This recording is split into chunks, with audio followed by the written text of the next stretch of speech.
Hello, my loves. Welcome to the Mum Boss Method podcast. You are here today listening to a Mum Boss at Home community check-in. This is where my Mum Boss at Home community ladies send me their questions, their wins, their challenges every Sunday, and then every Monday I record a podcast helping them and in turn helping you. So if you want to know how you can be part of this awesome gang, check the links in the show notes. I'm almost finishing a cup of tea. Hold on. Yum. I've had my lunch. We're doing okay. But I was just telling one of my one-to-one clients, that I had one of those sleeps last night where you're vaguely aware of everything. So yeah, it's been amusing today because I'm a little bit tired, but never mind. So let's crack on then and see how the ladies have been getting on. I'm going to start with the wins as always. So Janet's win is that she's been making time for her and looking after herself.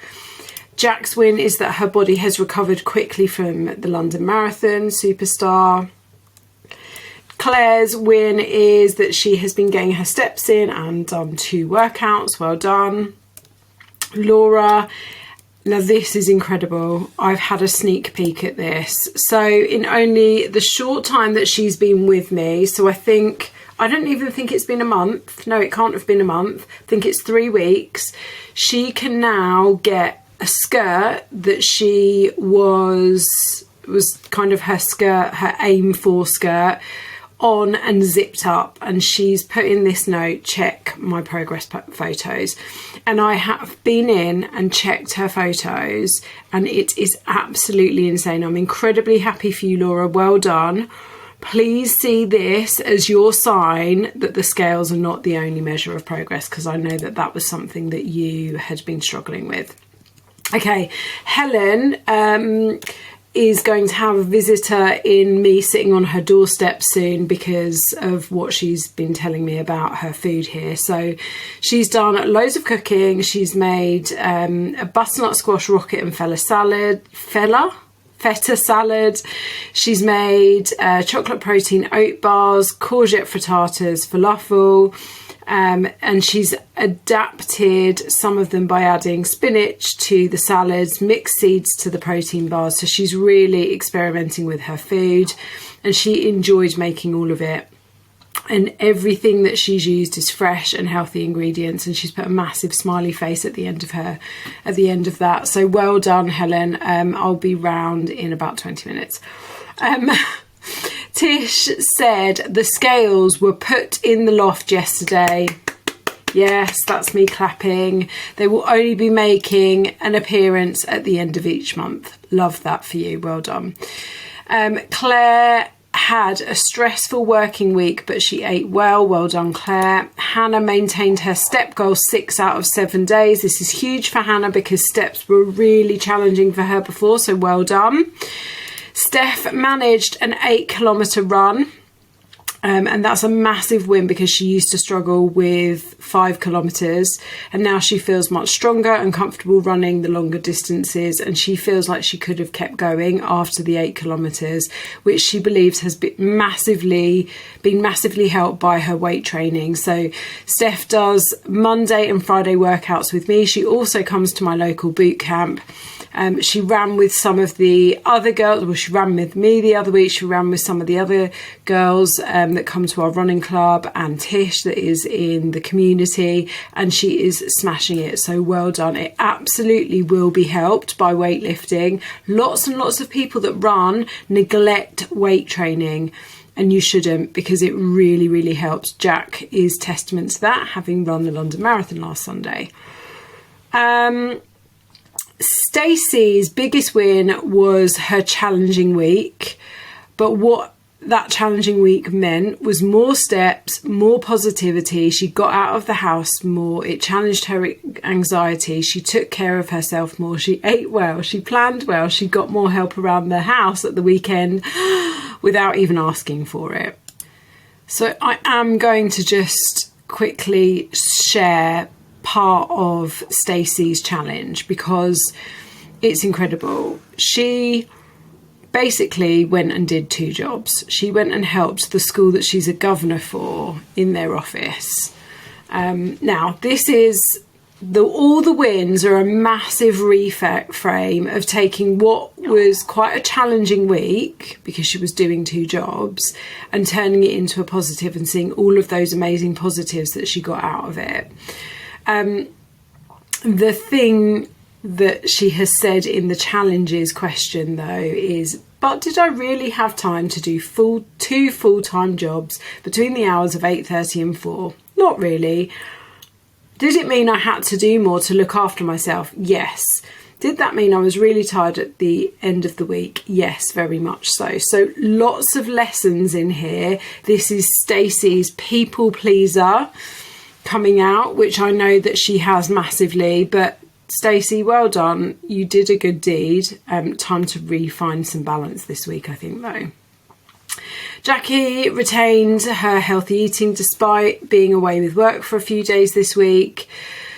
Lisa, despite not feeling well, she's now...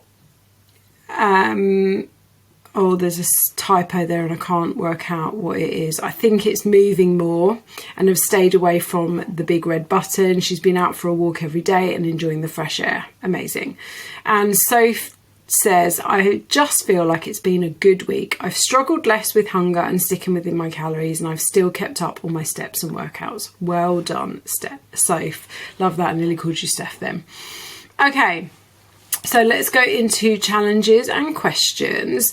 So first challenge, fell off the wagon a bit at the weekend. So the comment I want to make to this one is that a similar thing was said by this person last week and has been a bit of a theme since I've been working with them. Now, these falling off the wagons at the weekend happen less, but I still see that there's a pattern. So what is it that's making you fall off the wagon at the weekend? Is it a lack of planning? Is it a bit of the F it mentality? Is it that you're not thinking about what you're doing ahead and making a decision, you know, whether it's socialising and deciding, well, I am going to drink here or I'm not going to drink here, I'm just going to have one? Is it going out for dinner and not planning what that looks like ahead of time? So think about what is it that is making you fall off track at the weekend. Have a listen to the Staying on Track at the Weekend episode and think about what you can do for next weekend, considering next weekend is a bank holiday weekend, to help you to stick within your goals a bit more at the weekend. Because remember, everyone, if we write off our weekends from Friday night until Sunday night, that is 42% of your week. You will not reach your goals, whether they are weight loss goals, whether they are health goals, whether they are performance goals, feeling better goals. You will not reach those goals if you always hit the button at the weekend, because it's nearly 50% of your week. Okay. Right. So this person had something stressful happen and lost a lot of sleep, and this made me feel not so energetic but also not hungry. One night I tried to eat my calories. I ate too much and felt sick. One day I didn't eat enough calories. A couple of days I only had 2 meals, so didn't hit her vegetable target. Okay. My comment to this is, firstly, I hope you're okay, and I'm sorry that something stressful has happened to you this week. And some things like this have happened. There's a little bit of a pattern with a few people in the group where they've had some not very nice news, they've had some stressful situations, emotional situations. And what I find is that we have, you know, some of the group eat more when these things happen. Some of the group find it hard to eat. And that's normal as well. Everyone has a different way of dealing with these things, and this is, you know, emotional eating at its best. If you struggle to eat, then I would eat little and often. So rather than your 3 meals, maybe you could halve those meals and try to stick to protein, fruit and veg, you know, maybe in 4 or 5 smaller meals if you're struggling to eat. Remember that in stressful situations, your body will go into fight or flight mode. I completely empathise with the lack of sleep when you're going through stress and upset. That's exactly what happens to me. It's really easy to just put ourselves to the bottom of the list in these situations, but when this is happening, maintaining your strength and trying to manage the stress as best as possible is the only way you can be useful to other people. Because if you let all of your habits drop, how will you have the strength and the energy to help other people through these stressful situations? So try to focus on the protein, fruit and veg. Try to make sure that you are managing some self-care activities. The sleep is really difficult, I get that. That's the first thing that goes with me.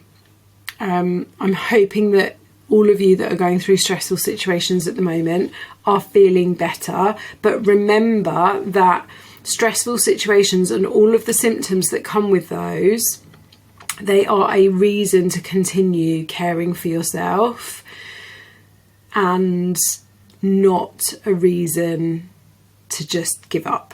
Okay, right, so let's move on to the next one. So this lovely lady said that all of the food that she ate this week was really lovely and yummy, and she didn't track, so she thinks she overate. In her head, I know what I'm doing now. So this is what she's thinking in her head. I know what I'm doing now, and I've tracked for weeks on end previously, so I felt like I didn't need to. However, I think I'm eating too much, and just because my meals are fresh and healthy, it doesn't mean I can eat more than I should. Me and my daughter made a chicken Rogan Josh curry last night. She's 10 and really getting into cooking, which is great. That's lovely. That really helps kids to eat differently as well when they get into cooking. We had naan bread with it and I ate too much naan. I knew what I was doing and it was a habit I thought I'd kicked. I felt too full and bloated for the rest of the evening and regretted it. Lesson learned. So just my comments here are, what a great point to have made, okay?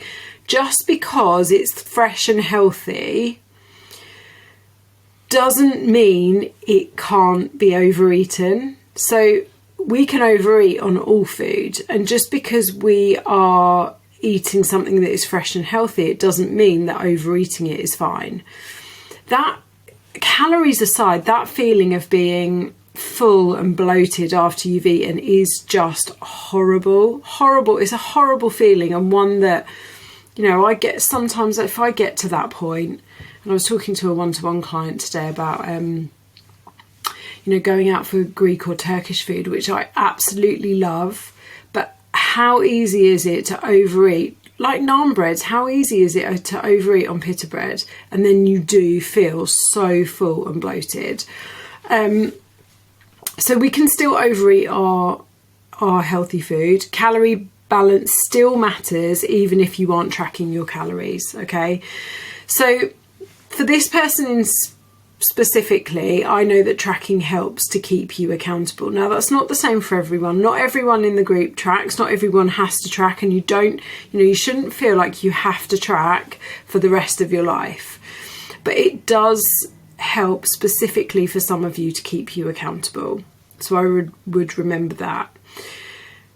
Now, one of the tools I want to suggest here is eating to 80% full.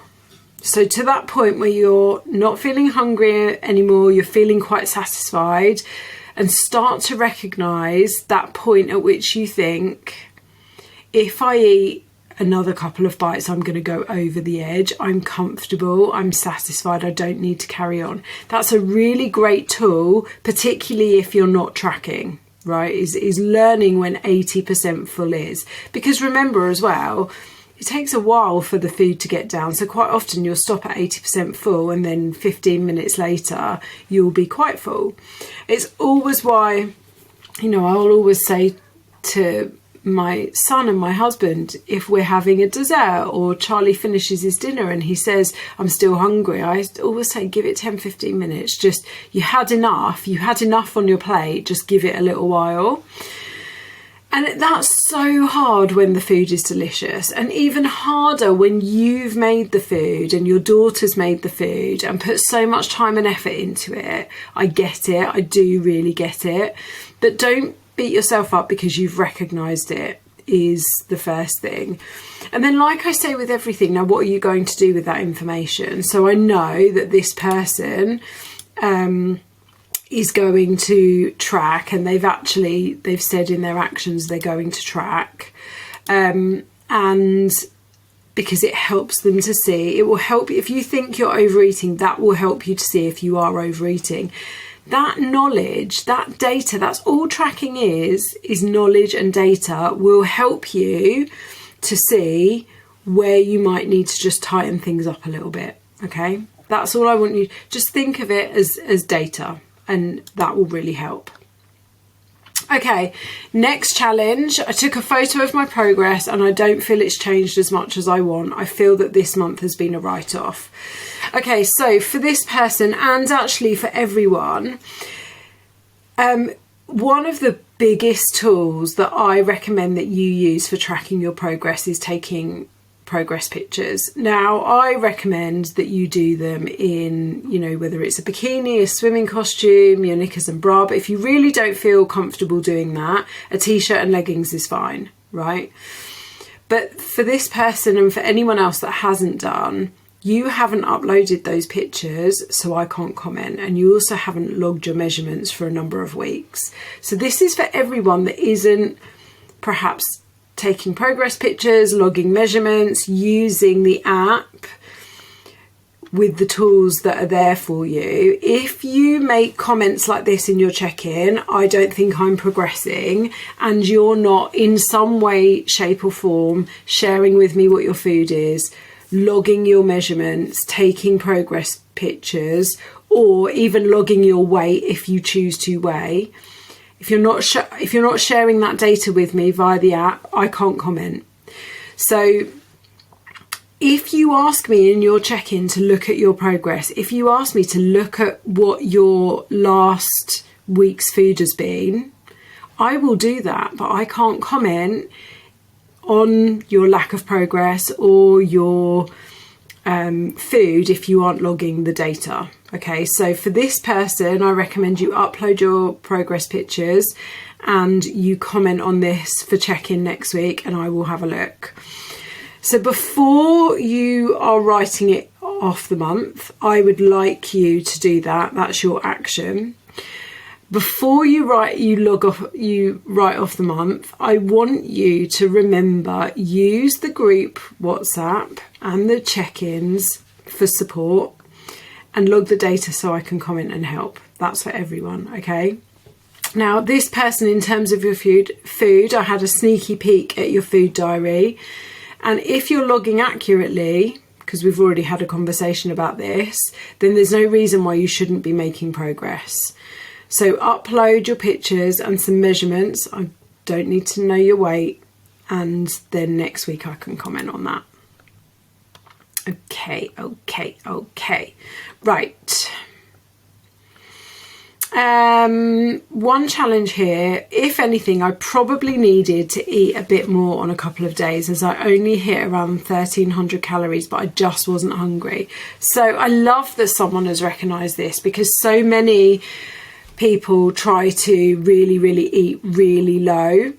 And there's a couple of things that I just want to point out here. If you are consistently under eating, a couple of things happen. You either hit the big red button, you go, oh, well, I've barely eaten anything for 2 days, so you then overeat. You're also in danger of making yourself feel tired and exhausted, particularly if you're exercising as well. and you won't be able to go out for your walks because you'll feel knackered. You won't want to be putting in 100% for your workouts because you'll feel too tired. But also you'll start feeling restricted, maybe even subconsciously. And then you might say to yourself, oh, well, I'll just go and, eat all of this over here and I won't track it because it doesn't matter because I've eaten 1,300 calories for a couple of days. So do find yourself maybe some little snacks to boost up your calories. Like a protein yogurt is about 160 calories. That would have just boosted you up into a healthier calorie range. Okay, so a couple of excuses and questions then. So where have you been getting in your own way? Nothing really but complacency. And again, this person has commented that they have coasted on their previous health. And what I would say is that it's time to analyse this. So have a real think about and this is for everyone as well. If you are being complacent, if you are just thinking, oh, well, it's a little bit like the not tracking because you know what you're doing. What is it that you need to do in order to help you to not be complacent? Think about where you want to get to. Okay. One day I told myself that it will take forever to get to the goal, eating all this food. So this is a mindset issue here, coming from a really restrictive background of dieting, where at points you've only allowed yourself a 4-hour eating window, or you've dieted at 800 calories. I want you to think about the big picture. I want you to think about where your restrictive approaches have got you before. So for this person, we spoke a good while ago, maybe over a year ago, when you were eating in a 4-hour eating window. So you were intermittent fasting and you were only giving yourself 4 hours to eat. And that was really restrictive, and slowly you came out of that. And I remember when you said to me on a message once, yeah, I've stopped doing that now. I've stopped doing that and I'm giving myself a bit more freedom. And then because it wasn't working, right? That 4-hour eating window wasn't working. Look at when you dieted on 800 calories. Yes, you lost weight, but then you didn't know how to apply, a healthy, balanced approach into maintaining that weight loss. And that's the goal here. So we want you to lose body fat. We want you to feel better. We want you to be fitting into the clothes and feeling awesome and feeling confident. And then what we need to do, it's not at that point that you give up. Then we need to teach you how to maintain that weight loss so that you don't yo-yo back again. Okay? You've proved yourself wrong this week. You've proved yourself wrong every week. So I want you, that negative self-talk will occasionally happen, but I want you to remember how well you've done so far. Okay, next one. Not tracking. I'm going to do it this week. Also, I only did 2 workouts, Pilates and 1.5 of Chrissy's, because my butt and thighs were killing me afterwards. And I tried to walk it off, but it took days. I didn't feel I could do another one, but maybe it would have helped. So well done for doing 1.5. I'm sorry that your DOMs were so bad that you only got halfway through one and it took days. DOMs are really tough. So remember, walking it off water and protein will really help you, but not shying away from another one will make it worse. Okay, so what I don't want you to do is now this week go, oh, I don't want to do one because it's going to hurt, because the longer you leave it between exercise, then yes, you'll just keep going back to it hurting. So you did the right thing by walking. Yes, perhaps another one would have loosened you off a bit. And don't forget, you don't have to, go as heavy or do as many reps. You can take a bit more rest if you're struggling. But the way to get over DOMS is water, protein, walking, and then remembering don't leave it too long between your next workout. But well done. I'm laughing not to be cruel, but I just love the honesty. It's so good. Okay. Right, this person said that they'd eaten out quite a bit this week, and with that they knew there were healthier choices, but they don't enjoy them as much as the higher calorie usuals. Although I did share dishes, so that was a better reason for being able to enjoy them. Okay, so loads to say on this and eating out. You can absolutely make progress with eating out. You don't need to go for the lower calorie options all the time, but you do need to accept that if you are eating out 2, 3, 4 times a week, every week, and always picking the higher calorie options and always indulging, that this will likely slow your progress. Okay, remember that every action has a reaction. All of our choices have consequences, both good and bad, right? So what I want you to think about, if you've got any more weeks like this coming up, what can you compromise on? So I absolutely think the fact that you shared some dishes is a great compromise. Well done. You can still make progress by eating out regularly, but you do need to do some planning around it and make some compromises on what you're having. So remember the 2 out of 4 rule. So if you're going out for dinner, pick 2 of a starter, main, dessert and an alcoholic drink. Okay, and just have 2 of those. Always focus on what's going to give you as much protein and veggies as possible. So I use this example when it comes to eating out quite often. So there's a pub not far away from here where I live, and we go there quite often when we're doing kind of big family meals, because we know that they can accommodate quite a large group. We know that there's something that everyone can pretty much eat there. And it might be really easy to go in there and choose a salad, okay? And the salad might be the lower calorie option. It might not be though, because sometimes the additions that they put in salads boost up those calories hugely. But it might be easy to go in there and think, right, I'll pick the salad. But actually, if I went there for lunch and had the salad, I probably would be starving by dinner, because the protein amounts aren't huge. And actually, when I make a salad at home, I'm making a big old bowl of salad with a big chunk of protein in it and loads of different veggies, and it's really interesting. And sure, these salads in a restaurant might be really tasty and be really interesting, but actually they tend to be quite small portions. So you don't always have to go with the lower calorie, or in inverted commas, healthy option, but do focus on what's going to give you the most protein and veggies. So for example, if you're a meat eater and there's steak or maybe a burger, right, both of those you could have with chips, or you could swap, but what's going to probably give you the most protein? Probably the steak, I would say. And then thinking about what are your smart swaps. So again, steak will normally come with something like chips.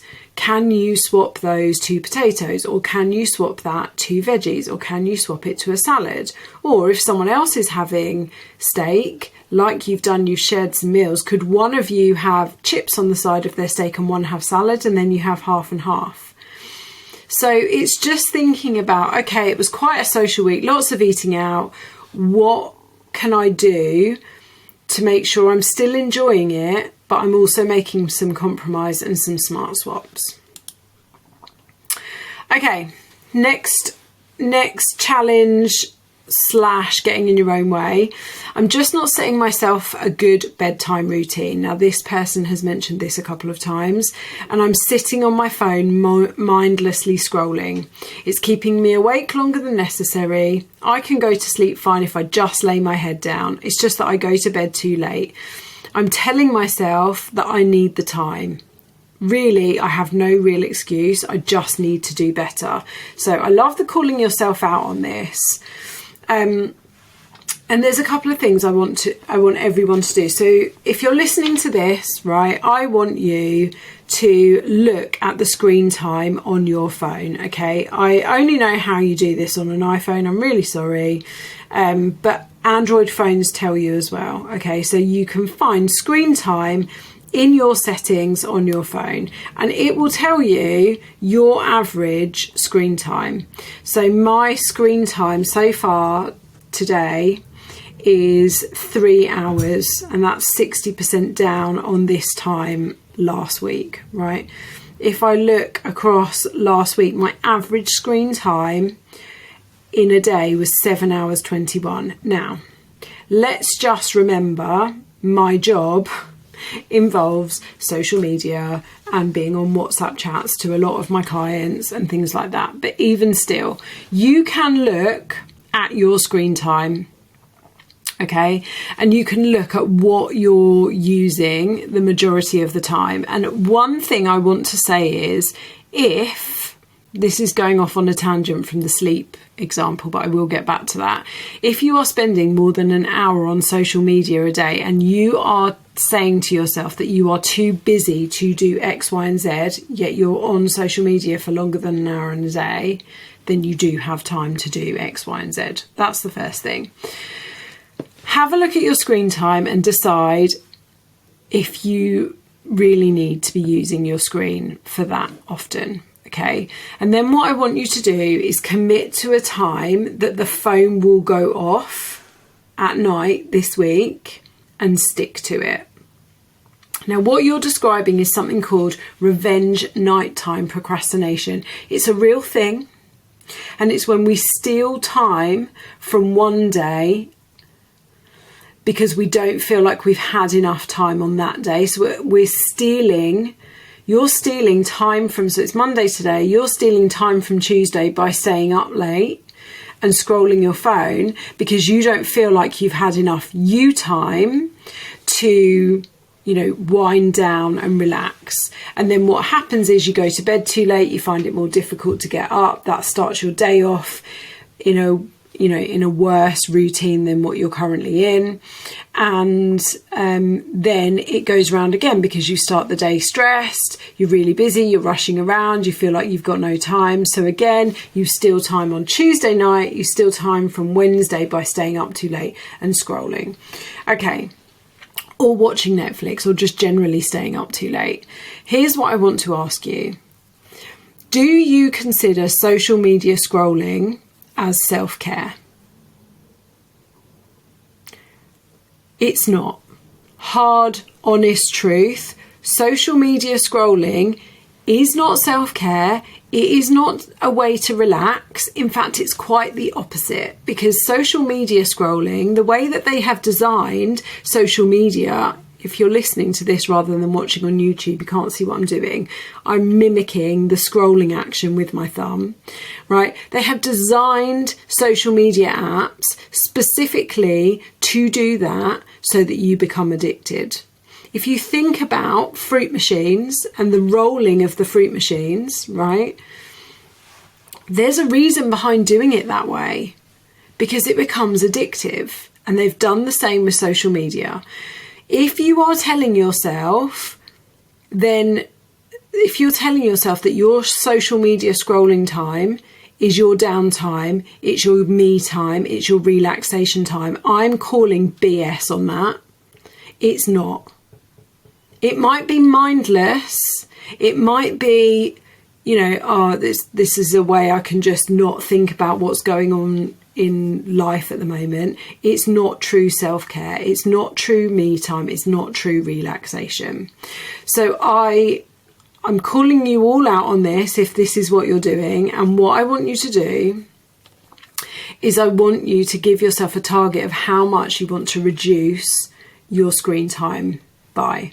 Now, I know all iPhones have a screen time set up where you can set up the downtime on specific apps at a certain time. I actually use an app called Opal, which shuts off my social media and certain apps after 8:30 p.m. so I can't use them. And it also shuts them off between the hours of 10 and 4 during the day, so that if I need to go on my social media, I have to do it on my desktop. And it is so much less addictive on a desktop because you haven't got that scrolling action with your thumb. So set yourself a time for switching off that phone at night. Stop telling yourself that you need the time, that it's your downtime. It's not. You can find something else that is more productive for you to spend your time on, and stick to that time for the next week. Okay. Right. No questions, but we'll listen to the podcast anyway, as I find other people's questions help me too. That's absolutely the point of this podcast. So for anyone who doesn't check in or doesn't have any questions on a specific week, I still want you to be listening to the podcast, because other people might ask a question that you hadn't thought of, and that will help you. So for sure we'll be doing that. Okay, is there a workout you would recommend when energy is low, or should I try and do something for a shorter time? Okay, so this person's been feeling ill this week, and my question or my response to them is only you know what you can do in this situation. So you know what you can manage having not felt well. If you are sick, ladies, if you have a stinking cold and a cough, or you're being ill, you've got an upset tummy, then you shouldn't train. This person's issue is an ongoing medical issue. I'm not a doctor, so I can't tell you whether or not you should be training, but here's an observation from me of knowing you quite well. So you've got yourself into a pattern of the last couple of weeks of exercising, and you have loved it. You have loved how it's made you feel. Now your medical issue is flaring up, so you haven't been exercising, and I know that getting back into it will be challenging. Now you've said yourself, and again, I want to remind everyone, I'm not a doctor, and I'm not telling you that you should exercise when you're unwell, but you know your own limits, and you've said yourself in your check-in form that you've used this as an excuse when you know you could have done something. So the fact that you've notified, the fact that you've recognised in your check-in form that you use this as a bit of an excuse tells me you probably could have done something.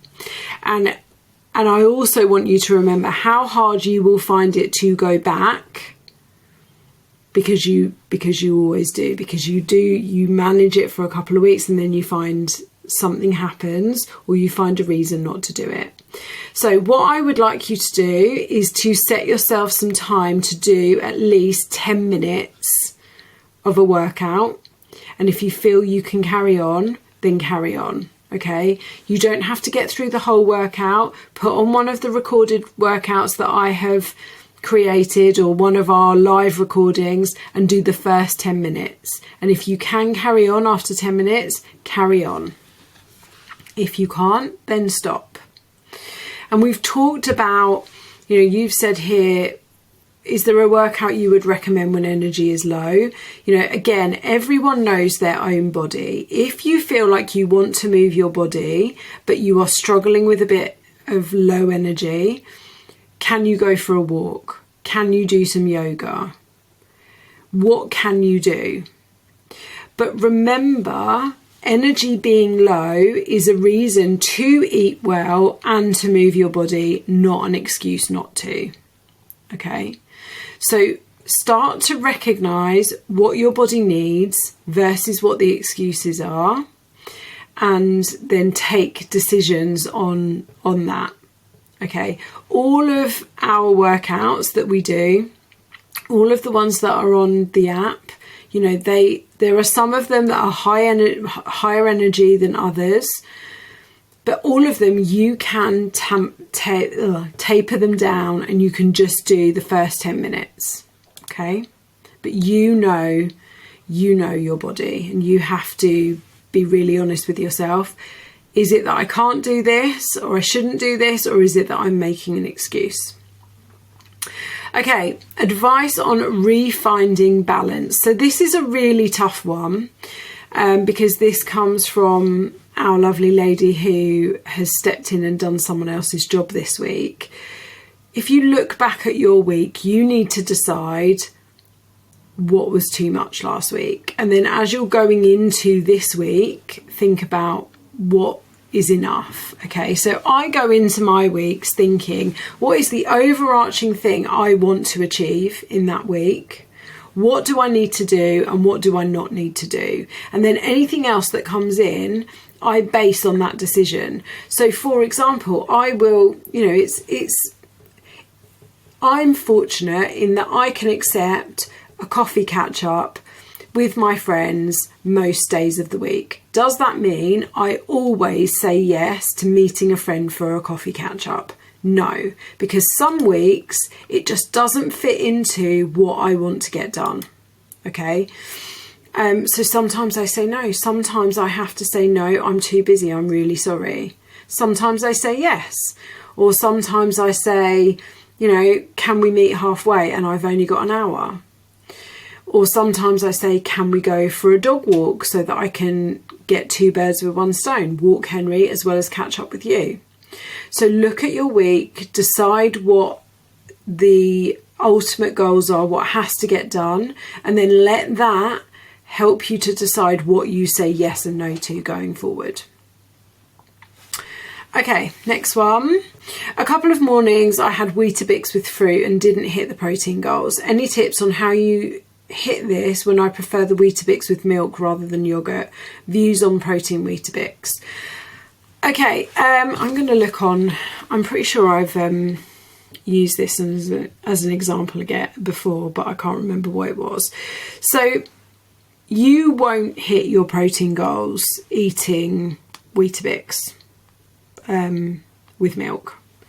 That's just a simple fact, is you won't hit them, because they're not high enough in protein.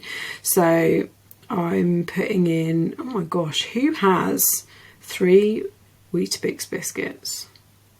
Gosh, wow, I'm going to need to change that on my MyFitnessPal, because I couldn't, I think that would just make me feel a bit sick, 3 Weetabix, don't know why. Okay, let's have a look then. So Weetabix protein, 2 biscuits is 7.2 grams of protein and 139 calories. And then I can't quite get this right. Is that right? And then regular Weetabix is 4 grams of protein for 2 biscuits and about 122 calories. So the Weetabix protein will give you about 3 grams of protein more than regular Weetabix. Either way, just eating Weetabix with milk and fruit is not going to hit your protein levels for that meal. Remember, with protein, we want to try and spread it out across our meals. So we want to be eating at least 25 grams of protein per meal. Bearing in mind, most of you have got at least 100 grams of protein as your minimum target. Okay, so we want to be eating at least 25 grams per meal. Across 3 meals, that's going to be 75 grams of protein for the day. But obviously, if you eat 30 grams of protein per meal, and people tend to have a bit more protein in their dinner, you are more easily going to hit that protein target. Now, let's remind ourselves why that protein target is there. That protein target is there to help you to stay full from one meal to the next, which is vital in fat loss. It's also there to keep your blood sugar stable, so to stop you getting cravings. It's also there because when you are in a calorie deficit, your body will look for energy around your body to use to make up for that calorie deficit. Okay, we want the body to use excess body fat as the energy.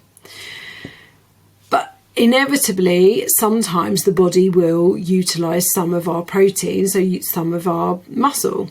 And we want to prevent that from happening because we need our muscle.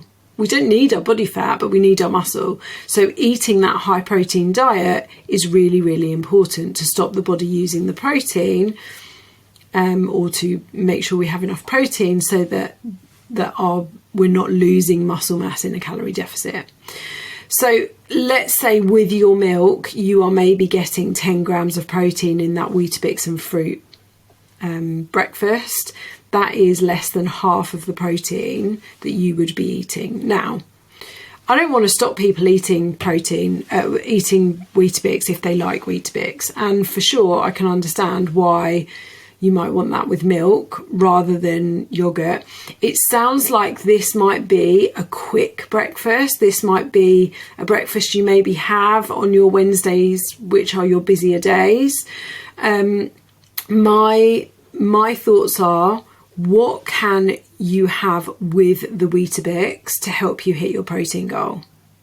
So it doesn't have to go in the same bowl, doesn't have to be on the same plate, but what can you have as well to help you? Now, if you are used to eating quite a high protein breakfast, of your yogurt or eggs or whatever it is, I would imagine Weetabix with fruit won't keep you that full for that long. I know if I ate Weetabix, even if I had it with loads of fruit, I would be hungry about an hour later.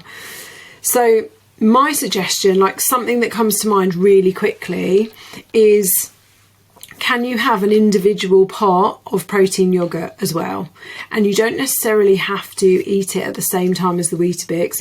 If you're eating the Weetabix before you do the school run and then you get back to your desk, could you have the protein yogurt when you get back to your desk?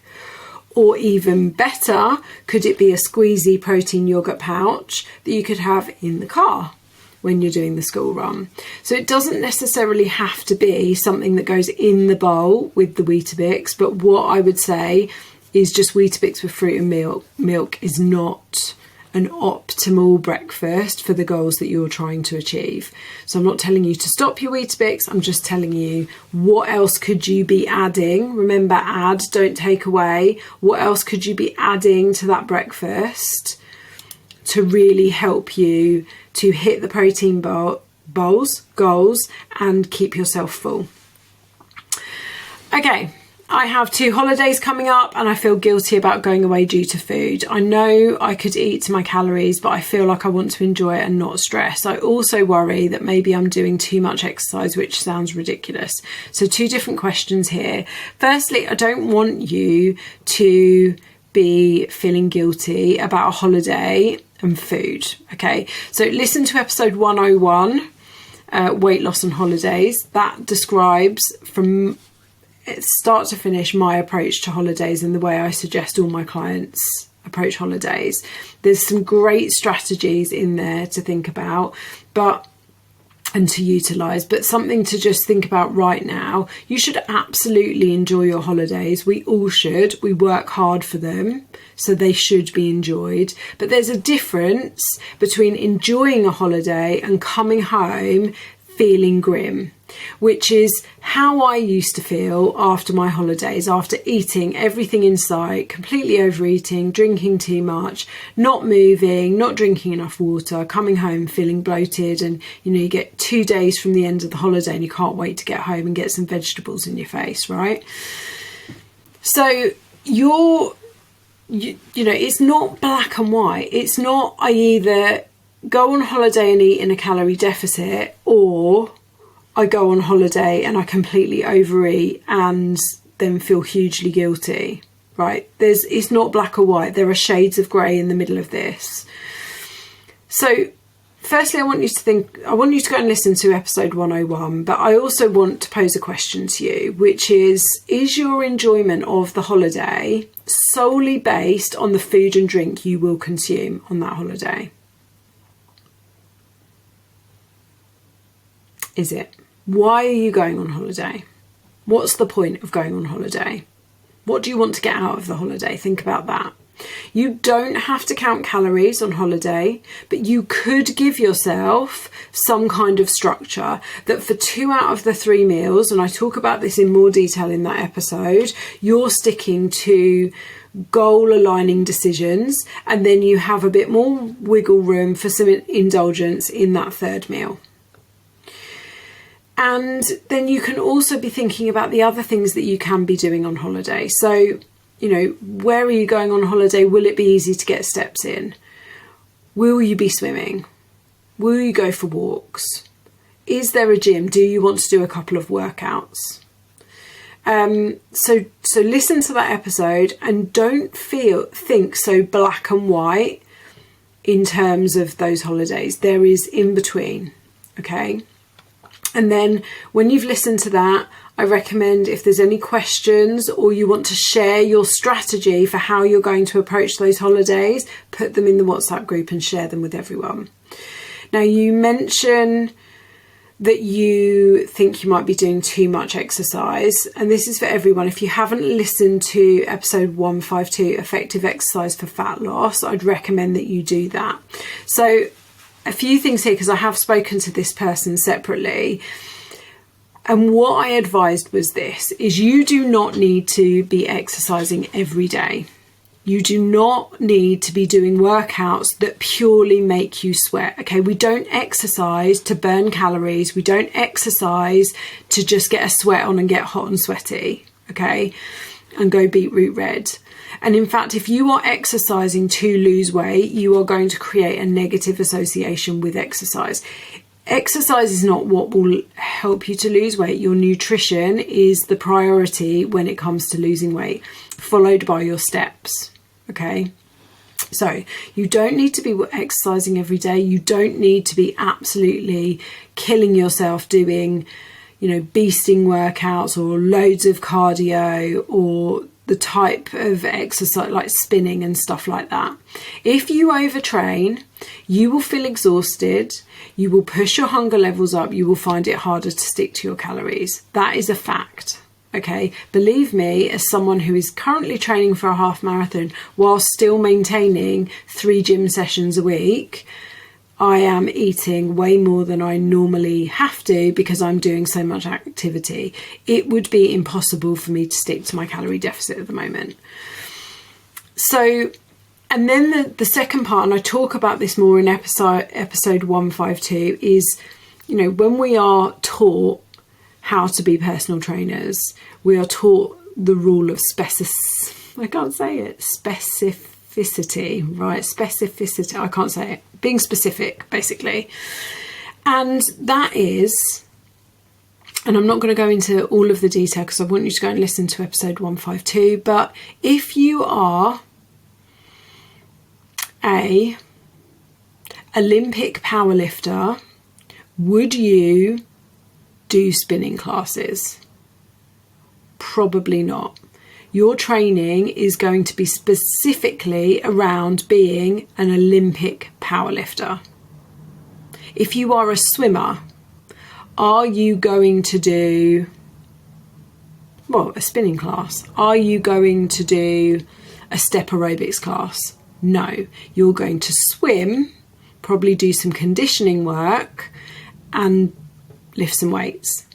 So for the majority of you in here that have fat loss goals, your calorie deficit is your most important, followed by your steps. Your workouts are actually one of the least important things, but yes, I want you working out. I recommend at least 3 strength training sessions where you will be doing basic movement patterns that are going to help you build muscle, because building that muscle will help you to change your body composition.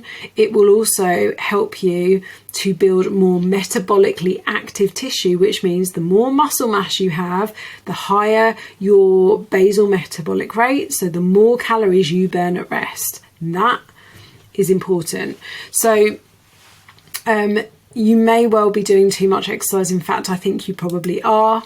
You're probably knackering yourself out. And what that will mean is it will be harder to stick to your calorie deficit, but also you probably won't feel great. So have a little think about how you can be really specific.